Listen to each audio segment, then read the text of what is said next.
Pocong berkeliaran di kawasan Ciputat Timur, Tangerang Selatan, Banten viral di media sosial.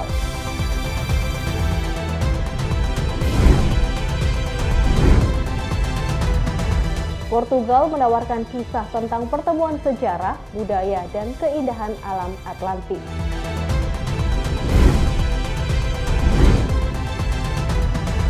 Air terjun Sikulingkap menjadi air terjun setinggi 30 meter yang menawarkan keindahan alam. Halo pemirsa setia Berita Nasional TV, senang sekali Berita Nasional yang kembali hadir ke hadapan Anda. Selain 3 informasi tadi, tim redaksi kami telah menyiapkan sejumlah informasi menarik lainnya. Bersama saya Ria Saudis, inilah Berita Nasional yang selengkapnya.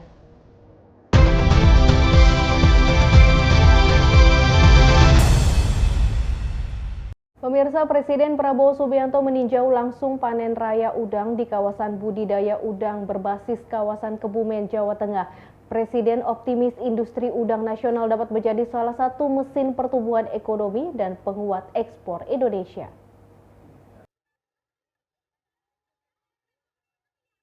Presiden Prabowo Subianto melaksanakan panen raya udang sekaligus meninjau proses sortir hasil panen di kawasan budidaya udang berbasis kawasan atau BUBK Kebumen, Jawa Tengah. Di kawasan tambak seluas 100 hektar tersebut, Presiden meninjau langsung proses panen udang fanami hingga tahap sortir sebelum hasilnya dipasarkan. Dalam peninjauan itu, Presiden juga melihat penerapan sistem budidaya udang modern yang menggunakan tata kelola terpadu. Kawasan ini dilengkapi dengan saluran air masuk, kolam tandon, pemisah saluran inlet dan outlet, kolam produksi, hingga instalasi pengolahan air limbah atau IPAL. Model tersebut dinilai menjadi contoh transformasi tambak tradisional menuju sistem modern berbasis teknologi dan ramah lingkungan. Dalam sambutannya, Presiden Prabowo menyampaikan optimisme terhadap potensi industri udang nasional. Presiden menyebut produktivitas tambak di kawasan Kebumen sangat menjanjikan dengan hasil panen mencapai 40 ton per hektar dan harga jual yang mencapai Rp70.000 per kilogram. Menurut Presiden, potensi tersebut membuka peluang besar bagi Indonesia untuk menjadi produsen udang nomor 1 di dunia. Jadi sangat menjanjikan.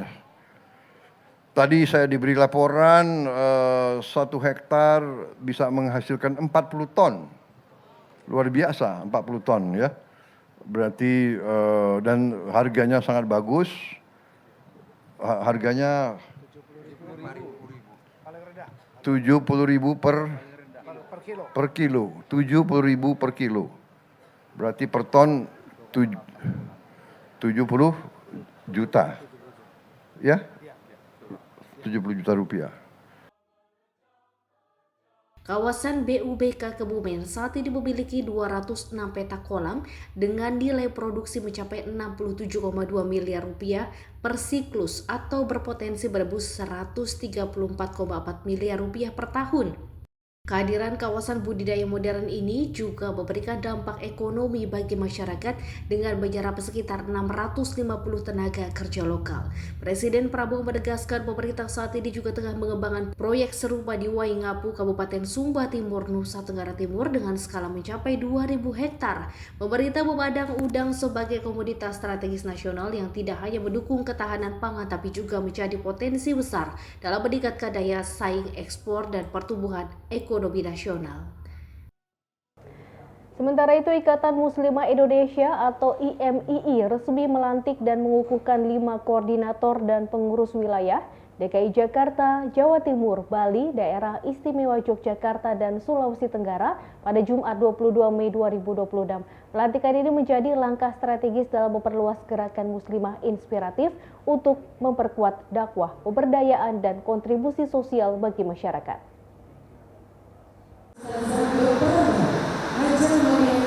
Ikatan Muslimah Indonesia atau IMI menggelar pelantikan dan pengukuhan pengurus wilayah DKI Jakarta, Jawa Timur, Daerah Istimewa Yogyakarta, Bali, dan Sulawesi Tenggara. Kegiatan ini berlangsung di Auditorium Pusat Pelatihan Kerja Daerah atau PPKD Jakarta Timur pada Jumat 22 Mei 2026. Pelantikan mengusung tema dari Muslimah Inspiratif untuk Negeri menguatkan peran membangun peradaban. Tema ini menjadi refleksi komitmen IMI dalam mendorong peran aktif perempuan Muslim Indonesia di bidang sosial, pendidikan, ekonomi, kesehatan, dan dakwah. 5 ketua Korwil yang dilantik yaitu Dr. Eis Komalawati untuk DKI Jakarta, Yuli Andayani untuk Jawa Timur, Rusiawati Ayusran Silondae untuk Daerah Istimewa Yogyakarta, Nimi Gulam untuk Bali, serta Anis Suci Fajarwati untuk Sulawesi Tenggara. Para pengurus wilayah diharapkan menjadi ujung tombak program pemberdayaan muslimah di masing-masing daerah. Dalam sambutannya, Ketua Umum IMI Novita Eka Sari menyebut pelantikan 5 koordinator dan pengurus wilayah ini menjadi momentum penting untuk memperluas gerakan organisasi dan memperkuat dakwah secara kolektif. Dan hari ini dengan izin Allah, IMI akan mengembangkan lagi sayapnya dengan melantik sekaligus 5 wilayah yaitu DKI Jakarta, DIY, Jawa Timur, Bali, dan Sulawesi Tenggara. Dengan mengucapkan Bismillahirrahmanirrahim, semoga dengan setelah dilantiknya 5 wilayah ini, IMI akan terus bisa berkembang dan memberikan nilai manfaat kontribusinya bagi muslimah secara nasional, baik dari segi dakwah, pembentukan akhlakul karimah bagi keluarga, penguatan mental, kesehatan, dan penguatan ekonomi muslimah. Dalam dakwah dan ukhuwah akan terasa ringan apabila kita jalankan bersama-sama. Dakwah dan ukhuwah adalah dua pilar yang saling melengkapi dalam Islam. Ukhuwah menjadi sarana dakwah yang paling efektif karena peran kebaikan akan lebih mudah diterima bila disampaikan melalui jalinan kasih sayang, saling menghargai, dan menumbuhkan rasa persatuan. Di sisi lain, kekuatan moral organisasi juga diperkuat melalui kehadiran Dewan Kehormatan IMI, yaitu Dr. Haja Tri Puspa Dewi Motik Pramono dan Profesor Dr. Haja Silviana Murni.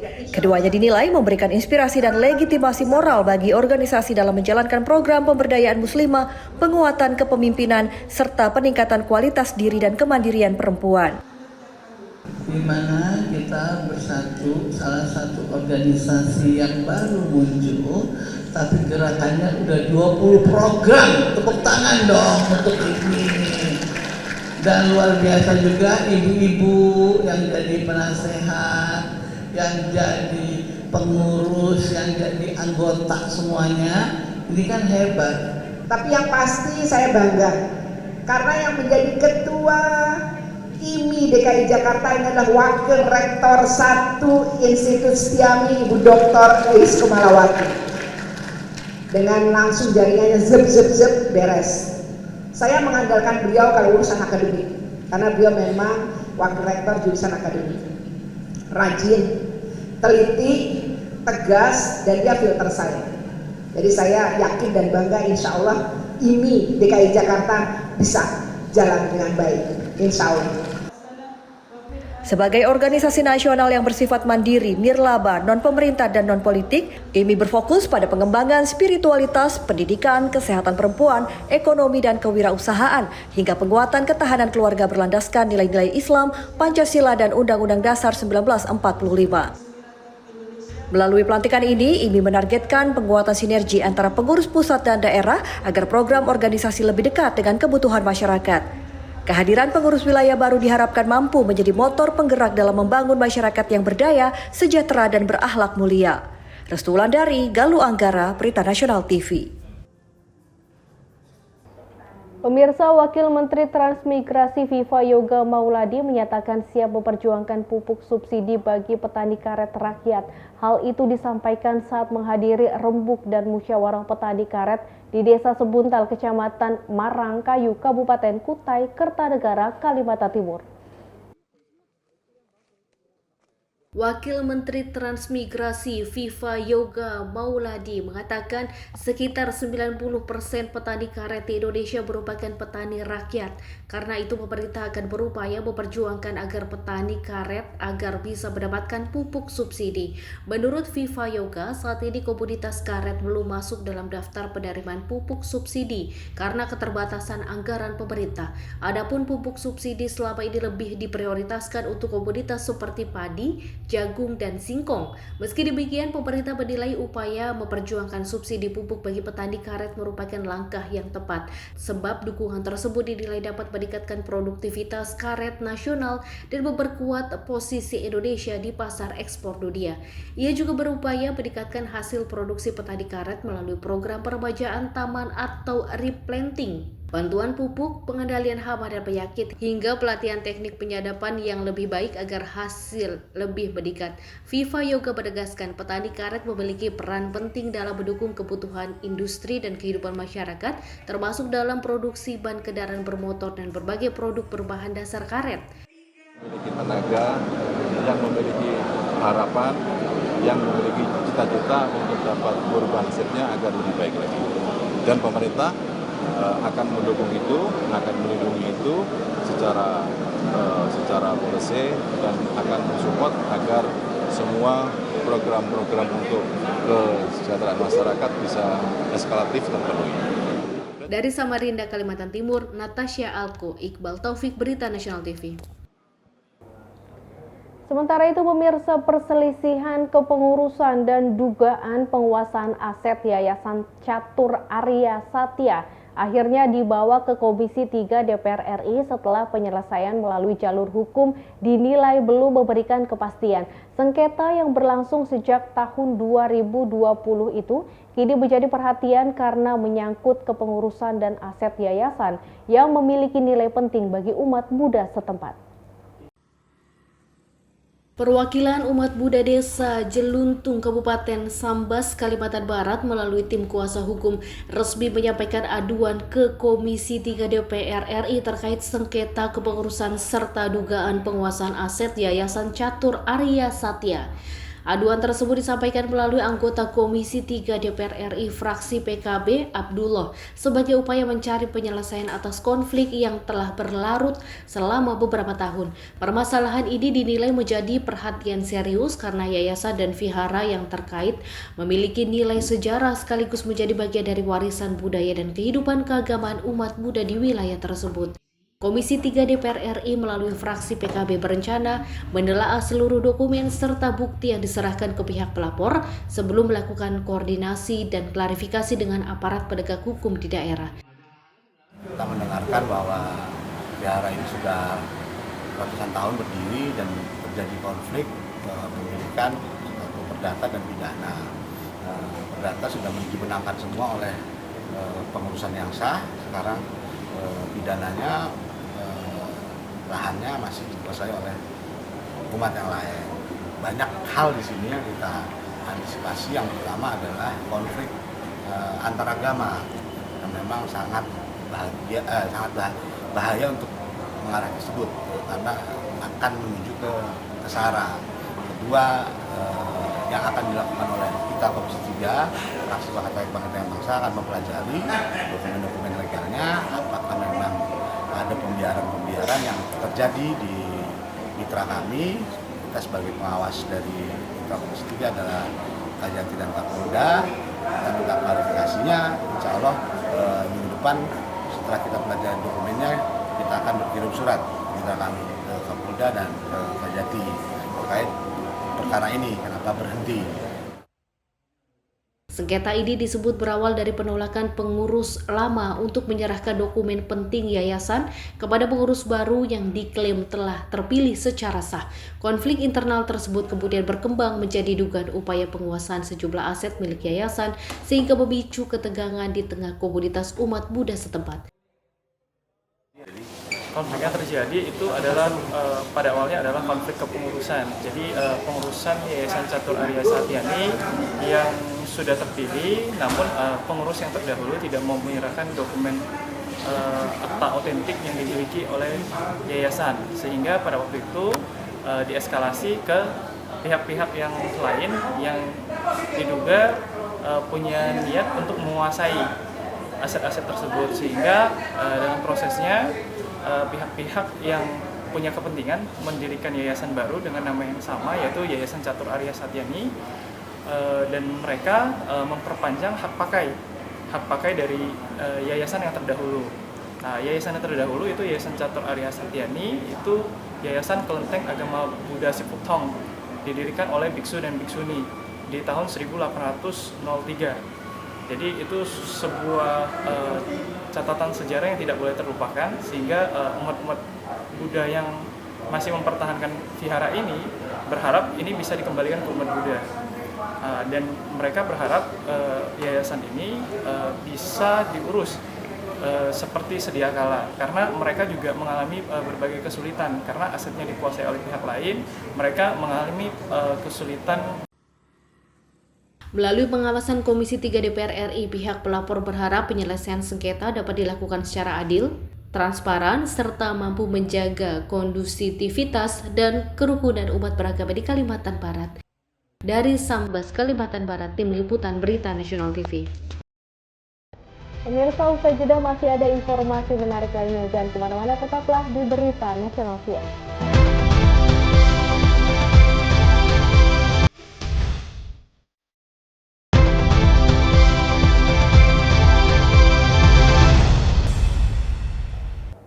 Anda kembali menyaksikan Berita Nasional Siang. Pemirsa, Presiden Prabowo Subianto memastikan kesiapan implementasi kebijakan devisa hasil ekspor yang akan mulai berlaku pada awal Juni mendatang. Pemerintah juga menyiapkan langkah menjaga pertumbuhan ekonomi nasional di tengah ketidakpastian global.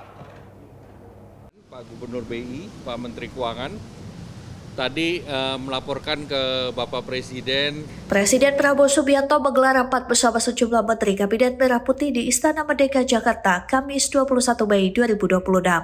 Dalam pertemuan ini, pemerintah membahas kesiapan implementasi kebijakan devisa hasil ekspor atau DHE yang akan mulai berlaku pada 1 Juni mendatang. Rapat ini sekaligus memastikan seluruh regulasi pendukung siap digunakan sebelum kebijakan diimplementasikan. Menteri Koordinator Bidang Perekonomian Erlangga Hartarto menjelaskan pemerintah tengah menuntaskan berbagai instrumen regulasi mulai dari peraturan Kementerian Perdagangan, Bank Indonesia, hingga Kementerian Keuangan. Selain itu, pemerintah juga akan melakukan sosialisasi kepada asosiasi pelaku usaha agar kebijakan baru tersebut dapat dipahami secara menyeluruh oleh dunia usaha.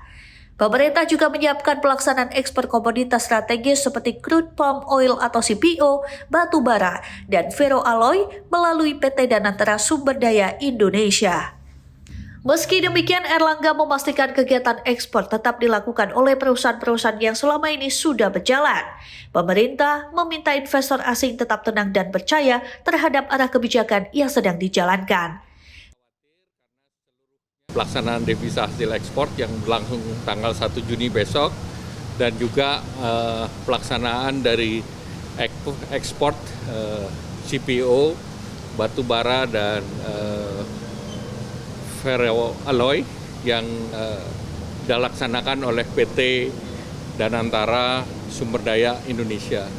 Nah, tadi kami laporkan bahwa berbagai instrumen regulasi, baik dari Permendak, dari BI maupun dari Menteri Keuangan juga akan disiapkan dan akan sebelum 1 Juni itu akan diselesaikan. Dalam rapat ini, pemerintah turut membahas langkah menjaga momentum pertumbuhan ekonomi nasional di tengah ketidakpastian global. Salah satu kebijakan yang akan dilanjutkan yaitu work from home selama 2 bulan ke depan, disertai persiapan sejumlah intensif untuk mendorong aktivitas ekonomi pada kuartal kedua. Langkah ini diharapkan mampu menjaga stabilitas ekonomi dan memperkuat kepercayaan pelaku usaha. Tim Liputan Berita Nasional TV. Danantara Sumber Daya Indonesia. Pemirsa, anggota Komisi 6 DPR RI Herman Hairon menilai asumsi dasar APBN tahun 2027 disampaikan Presiden Prabowo Subianto mencerminkan optimisme pemerintah dalam pertumbuhan ekonomi nasional. Menurut Herman Hairon, target pertumbuhan ekonomi hingga 65% bisa dicapai dengan berbagai program pemerintah berorientasi kesejahteraan rakyat. Anggota Komisi 6 DPR RI Herman Hairon menyebut target pertumbuhan ekonomi dalam APBN 2027 sebesar 5,8 hingga 6,5% merupakan target optimistis, namun masih realistis untuk dicapai. Menurut Herman, keyakinan pemerintah didasarkan pada kondisi ekonomi saat ini, termasuk pertumbuhan ekonomi pada triwulan pertama yang dinilai cukup positif.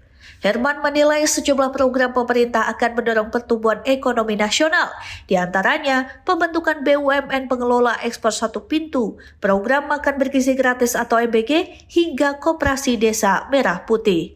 Kami melihat bahwa Pak Prabowo yakin betul dan harus kita dukung bersama tentu ke depan bahwa ekonomi kita akan membaik. Dengan proyeksi pertumbuhan 5,8%, antara 5,8% sampai 6,5%, tentu ini adalah target yang luar biasa.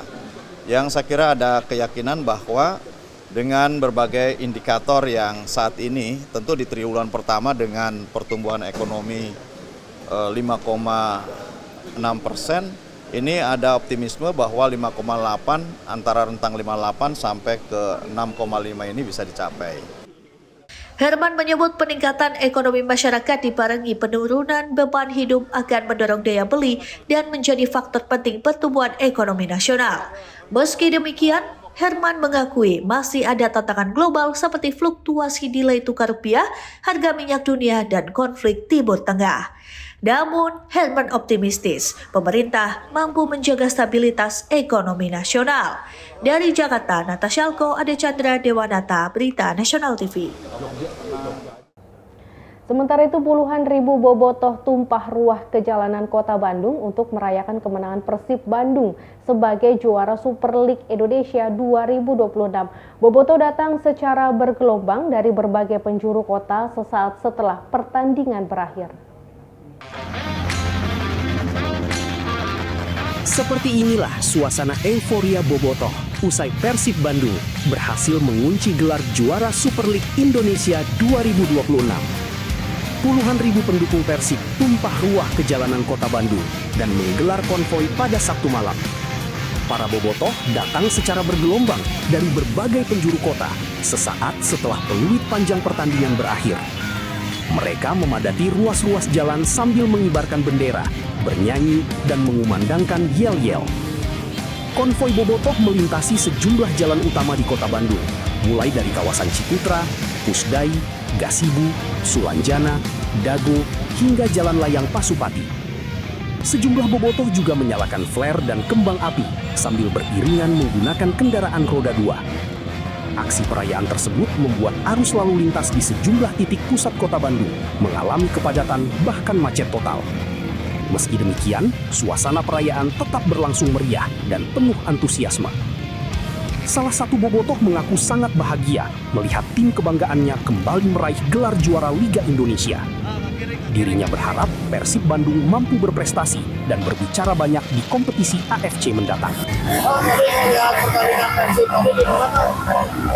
Sangat menegangkan, tapi alhamdulillahnya berhasil jadi juara juga. Hat-trick atau keliling kota Bandung ke Dago. Gua pokoknya jalan-jalan aja lah, keliling aja. Gimana harapannya? Harapannya sih semoga tahun depan juara di Asia ya. Karena di Liga udah 3 kali juara. Puncak perayaan Persib juara dijadwalkan akan digelar pada Minggu esok dan dipusatkan di kawasan Asia Afrika, Kota Bandung. Pocong berkeliaran di kawasan Ciputa Timur, Tangerang Selatan, Banten viral di media sosial. Informasinya sesaat lagi, tetaplah bersama kami.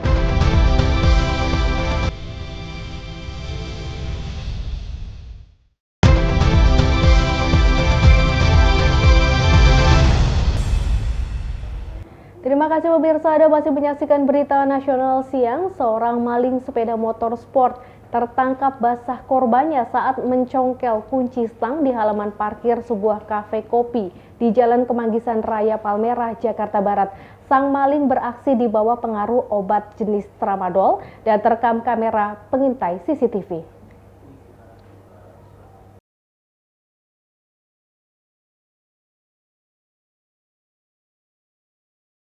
Ini dia rekaman kamera pengawas CCTV di sebuah kafe di Jalan Kemanggisan Raya, Palmerah, Jakarta Barat menampilkan aksi maling motor pada Jumat dini hari 22 Mei 2026.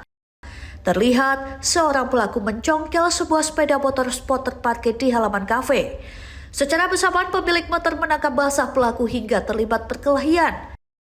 Duel ini memancing emosi warga lalu membantu korban memukuli pelaku hingga babak belur dan digelandang ke Polres Metro Jakarta Barat.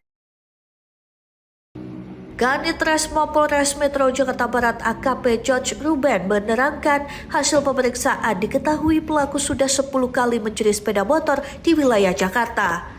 Selain itu pelaku kerap menggunakan obat-obatan terlarang sebelum beraksi. Hasil pengembangan, polisi memburu seorang tersangka lain sudah dikantongi identitasnya. Pencurian kendaraan bermotor di wilayah Kemanggisan, Jakarta Barat. Pelaku yang berinisial EP itu melakukan aksinya pencurian kendaraan bermotor itu bersama satu orang temannya. Pada saat melakukan aksi tersebut, pelaku sempat dipergok oleh pemilik, sehingga pada saat dilakukan setelah melakukan aksinya sempat digebukin hakimi sama massa. Dalam kasus ini polisi mengamankan satu kunci letter T digunakan pelaku mencongkel kunci motor para korbannya. Pelaku terancam 7 tahun dibui akibat perbuatannya. Tim Liputan Berita Nasional TV. Pemirsa, pocong berkeliaran di kawasan Ciputat Timur, Tangerang Selatan, Banten viral di media sosial. Isu ini membuat warga resah dan takut keluar rumah pada malam hari. Polisi bersama TNI dan warga berpatroli menjebak pocong. Rumor berhembus kencang kemunculan pocong di kawasan Ciputat Timur, Tangerang Selatan, Banten. Rekaman menampilkan sosok menyerupai pocong di sekitar tempat kos dekat Komplek Pertamina Ciputat Timur. Unggahan di media sosial ini memicu beragam reaksi. Masyarakat resah dan takut beraktivitas pada malam hari. Isu serupa pernah terjadi di wilayah kota dan Kabupaten Tangerang. Polsek Ciputat Timur bersama TNI dan unsur keamanan lingkungan berpatroli di sejumlah titik rawan. Kapolsek Ciputat Timur Kompol Bambang Askar Sodik menegaskan, patroli dilakukan demi memastikan kondisi lingkungan tetap aman dan memberikan rasa tenang kepada masyarakat. Selain meningkatkan patroli, polisi mengimbau masyarakat agar tidak mudah percaya dan terpancing informasi yang belum terbukti kebenarannya. Warga diminta segera melapor apabila menemukan hal mencurigakan melalui layanan call center 110 maupun hotline Polsek Ciputat Timur. Hasil penelusuran dan informasi diterima kepolisian, sosok pocong viral di media sosial diduga hanyalah pengamen mengenakan kostum pocong. Patroli bersama, kita lakukan upaya preventive strike. Jadi upaya-upaya kita perang secara pencegahan, kita maksimalkan upaya pencegahan, dan kami juga mengedukasi kepada masyarakat terkait dengan isu pocong tersebut. Kalau misalkan itu betul-betul ada, silakan masyarakat menginformasikan ke layanan kami di call center 110 maupun di layanan hotline Polsek Ciputat Timur di 0852 1345 2411. Terus lanjut, kami sampaikan kepada masyarakat juga, ini sekedar isu ya, silakan masyarakat bersama-sama kita lakukan harmoni dalam kolaborasi untuk meningkatkan keamanan lingkungan dengan Siskamling yang sudah ada melalui patroli bersama. Polisi mengajak masyarakat aktif menjaga keamanan lingkungan melalui Siskamling dan patroli bersama agar situasi Kamtibmas tetap kondusif. Dari Tangerang, Banten, Mujib Latumerisa, Berita Nasional TV. Sementara itu, pemirsa, operasi pembatasan penjahat jalanan terus digencarkan Direktorat Reserse Kriminal Umum Polda Metro Jaya. Seorang penjabret telepon genggam milik bocah yang sempat viral di media sosial akhirnya diringkus petugas Subdit Jatanras Polda Metro Jaya di sebuah rumah kontrakan di kawasan Pamulang, Tangerang Selatan. Kamera dashboard atau dashcam mobil ini merekam detik-detik aksi penjabretan yang menimpa seorang bocah di Jalan Pahlawan, Rempoa, Ciputat Timur, Tangerang Selatan pada Kamis 14 Mei lalu. Sebelum beraksi, pelaku yang mengenakan helm ojek daring sengaja menunggu korban yang berboncengan sepeda motor bersama temannya melintas terlebih dahulu. Saat korban sedang merekam di atas sepeda motor, pelaku beraksi dengan merampas telepon genggam milik bocah lalu melarikan diri.